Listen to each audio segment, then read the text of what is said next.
Lamig yun ang imong higop sa sabaw sa iyong buntag kung ang bisayang manok ang imong pamahaw. Wow! Hello, it's me again, your katerang inahan. So for today's video, nag-crave ta og bisayang manok o native manok. So dagko naman nato ang mga manok nga mga binuhi. So magkatay na lang tag manok. Wow! Wala di choice ang bana kundi katayon na lang no basta ang misis mag-crave. Automatic.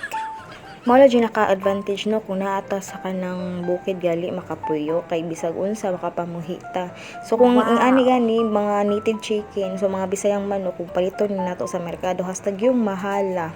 May tama ka! Your Honor, ako po talaga yung lumaki sa farm. So sa mga ato ang sangkap na atong panggamiton ay matiksan na arasad sa ato ang kilid-kilid. Wow! Bita mga ka-persons, this is the reason why nga mas prefer na ako ang sa probinsya nga life kaysa sa city life.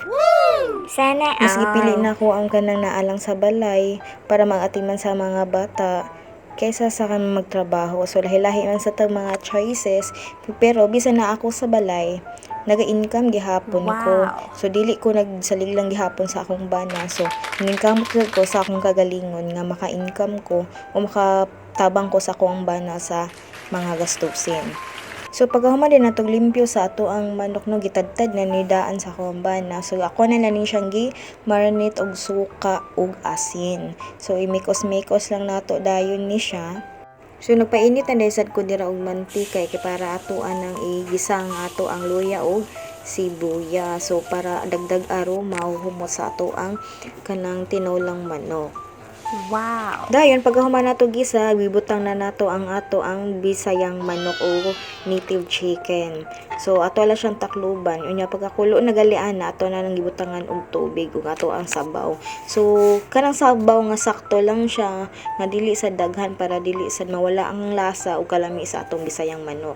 So gibutangan nato siya og tanglad kay para mahumot og ayo ug mas lami nga ato ang bisayang manok. So gibutangan siya nako og papaya kay para may dagdag or naaputay ka ng vegetables at gani. So gibutangan lang siya nako og seasoning mix. So dayon nato siyang pabukalon. So once na nagbukal na siya, ako anang gibutang ang ato ang kamunggay.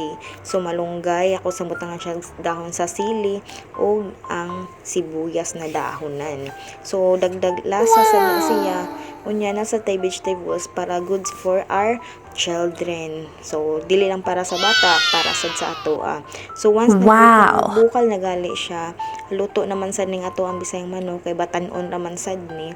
So dili siya need talaga nga dugay nato ipa dugay ug kulo. So here are bisayang manok. Thank you for watching.